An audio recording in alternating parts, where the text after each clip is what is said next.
கற்பகம் என்னும் கடவுளின் மெய்யில் 9 கோளும் ஒன்றாய் காண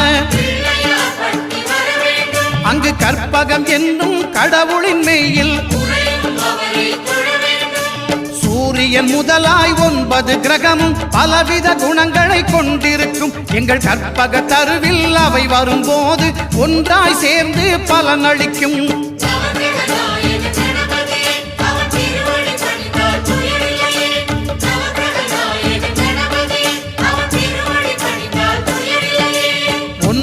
கோளும் ஒன்றாய் காண அங்கு கற்பகம் என்னும் கடவுளின் மெய்யில்